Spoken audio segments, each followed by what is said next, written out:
So order, disorder, and now finally, reorder. This is the natural order of things. And nothing reorders us quite like Jesus and the kingdom of God. And that's what we're talking about today. For instance, we know the Bible teaches us to love those, do good to those, bless those, pray for those. But Jesus takes it a step further. Don't just love those who love you. Don't just bless and pray for those who bless and pray for you. I mean, listen again to what he says in verses 32 through 34. If you love those who love you, what credit is that to you? Even sinners love those who love them. If you do good only to those who do good to you, what credit is that to you? Even sinners do the same. If you lend to those from whom expect to receive payment, what credit is that to you? Even sinners lend to sinners to receive much again. Now, instead, look at verses 27 to 31, because this is where Jesus sets this reordering tone. But I say to you who are listening, love your enemies. Do good to those who hate you. Bless those who curse you. Pray for those who mistreat you. If anyone strikes you on the cheek, offer the other also. And from anyone who takes away your coat, do not withhold even your shirt. Give to everyone who asks of you. And if anyone takes away what is yours, do not ask for it back again. Do to others as you would have them do to you. This is what Jesus tells everyone in Luke 6 that are standing on the plains. He is reordering their disorder. So the people, he is talking to a countryside of Jewish, poor, oppressed people. Their common enemy is the Roman government. And Jesus tells them to love their enemies. Do good to Rome specifically. Don't retaliate when Rome flexes their evil. Do to them the way you wish Rome would do to you. Disorder, reorder. And here's why this is such a massive reordering. I've told you this before, but do you remember the old code called the Code of Hammurabi? It's a well-preserved Babylonian law that dates back to about 1800 years before Christ. It's actually chiseled into stone, and you can go visit it if you go to the Louvre in Paris. All right, as the story goes, the sixth Babylonian king named Hammurabi enacted a law, a code concerning appropriate retaliation. That's the deal. This code deals with situations like what happens if someone steals something from you, or things like liability or work issues, even divorce, perjury, slander. It gives the victim permission to retaliate, albeit appropriately. So here's why this matters. The Babylonians enacted this law. The Persians then also lived by it.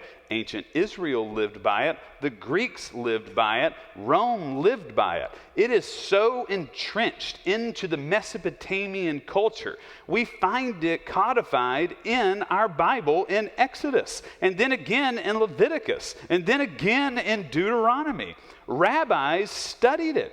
Jesus undoubtedly learned it. This was the social contract of the day, the law of rightful retaliation. And you know it, but you know it as a different phrase. An eye for an eye, a tooth for a tooth. If someone steals a loaf of bread that's yours, you are welcome to retaliate. If someone knocks over your garbage can, you can get them back. They have what's coming to them. The law lets you respond, but you can't overdo it. It's the law of rightful retaliation. And this is interesting. It's a bit ironic, too, because this law, which condones violence, it just does, was actually implemented to control and to limit, to boundary vengeance. Examples help. If someone steals your loaf of bread, you are not allowed to kill their goat. You can't. You can't burn down someone's olive trees if they run over your garbage cans. You can only retaliate in kind, an eye for an eye only. Not a hand and a foot for an eye. It's the law of rightful retaliation. You get it. This mindset, it still exists in human culture today. Actually, I think it is so ingrained in the human psyche that we don't even question whether it's right or wrong to retaliate, because honestly, it's legal. You can sue. You can go to court. You can fight back. We can hardly imagine alternatives to an eye for an eye or a tooth for a tooth. It is so implanted into our cultural DNA. But do you know who can imagine an alternative? Jesus. And he does. He reorders everything when he says this in verse 27. But I say to you who are listening, love your enemies. Do good to those who hate you. Bless those who curse you. Pray for those who mistreat you. If anyone strikes you on the cheek, offer the other also. And from anyone who takes away your coat, do not withhold your shirt. Give to everyone who asks of you. And if anyone takes away what is yours, do not ask for it back again. Do to others as you would have them do to you. That last sentence is the golden rule. It reorders everything. Do to others as you would have them do to you. It is not do to others as they did to you. I mean, think about that. It's do to others as you'd have them do to you. You hear the difference?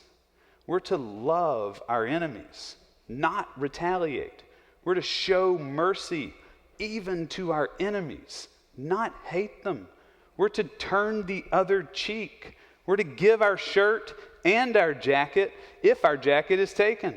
We're to forgive our loved ones and our enemies. Now, there's a Duke theologian named Charles Campbell. He's a homiletician there. And I'm really sorry for quoting Duke employees, but listen, he's really great. Anyway, he rightfully argues that Jesus' teachings here, they're not meant to belittle or to weaken Israel against a mightier foe. On the contrary, Jesus is actually introducing something that is not submissive. Instead, he's empowering Israel to not go to war. He's empowering Israel to not retaliate against their stronger enemy, but rather, he is giving them tools, a lot like Martin Luther King Jr., to nonviolent protest. He is helping Israel subvert the powers of domination. I'm going to show you in a minute. So in Luke 6, Jesus gives us the golden rule, but then he gives us some practical boot on the ground advice. And this is the part that I think is so cool.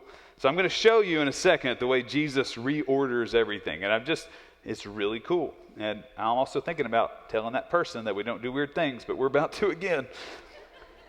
Take what Jesus says about turning the other cheek. In Luke's gospel, Jesus says in verse 29, if someone strikes you on the cheek. Matthew, on the Sermon on the Mount, takes it a step further. And you hear Jesus say in Matthew, if someone strikes you on the right cheek. Now let's run with that detail for a minute. The right cheek. So watch this. The striker would use their right hand to strike the person in front of them across their right cheek. To do this, you would have to backhand the person in front of you. Now stay with me. We're going to practice this. So actually turn to your neighbor, the one you really don't like. In slow motion, that's a very important detail. In slow motion, I want you to practice this. A person can't backhand someone on the right cheek if they turn the other cheek. So you can, but it's a little awkward, and I want you to practice this. Try to take your right hand and just slowly, just move it across the person's face, and then switch. Now turn your cheek into it. You either hit their ear, or you, in a very weakened state, hit their nose. But the effect of a backhanded slap is lost when the person receiving it turns the other cheek. So a backhanded slap enforces the social order. It places the superior in front of the inferior. So here's Jesus. But I say to you, turn the other cheek. Turning the other cheek reorders the power dynamic. It empowers Israel to fight back, but without force. They protest. It's what Martin Luther King Jr. called nonviolent protest. Order, disorder, reorder. It's amazing. Jesus is limiting the power of the socially superior. It's an incredible and practical advice here.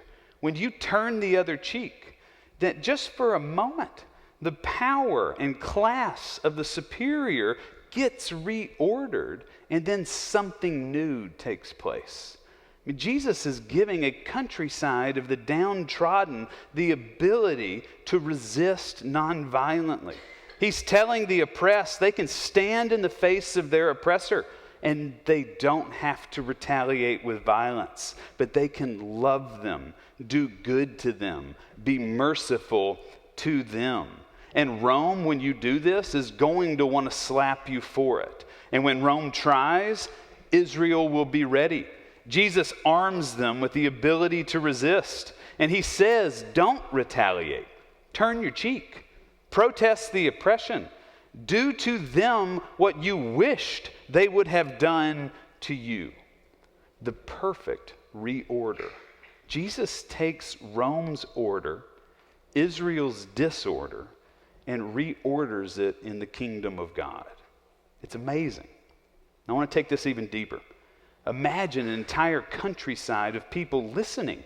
Thousands are hearing Jesus empowering them to resist, to take back power, but non-violently. And then they go by the thousands to do it, while teaching others along the way to do it too. You know these people went and taught their friends and family. You know this is why thousands more wanted to get to Jesus to hear him speak. Why thousands more would be wall to wall in the houses that he would go just to listen to his sermons. It's why 5,000 people would show up on the mountainside with nothing to eat, because they wanted to witness what Jesus was doing, the reordering of his kingdom to come. Jesus is the master at reordering the kingdom of heaven on earth.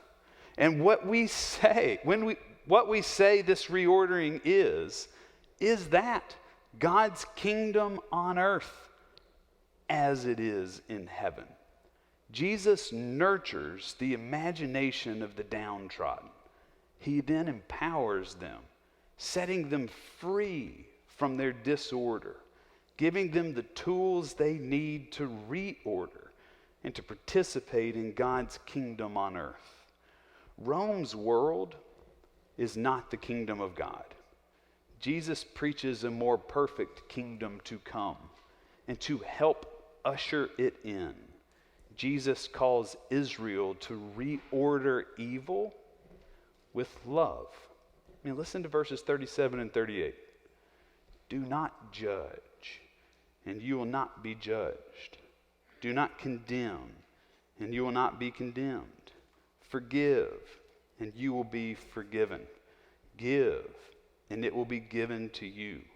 A good measure, pressed down, shaken together, running over, will be put into your lap.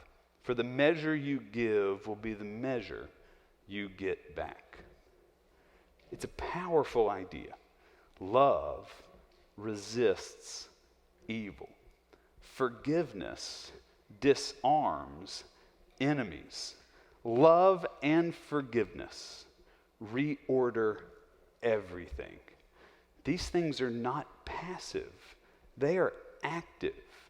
So I don't know exactly what the Spirit is telling you that you need to reorder in your spiritual life, but I do know that whatever you're going through, your response needs to be nonviolent, and it needs to be full of love and forgiveness, loving those, doing good to those, blessing those, praying for those, giving to those who both love us and who hate us, our friends and our enemies.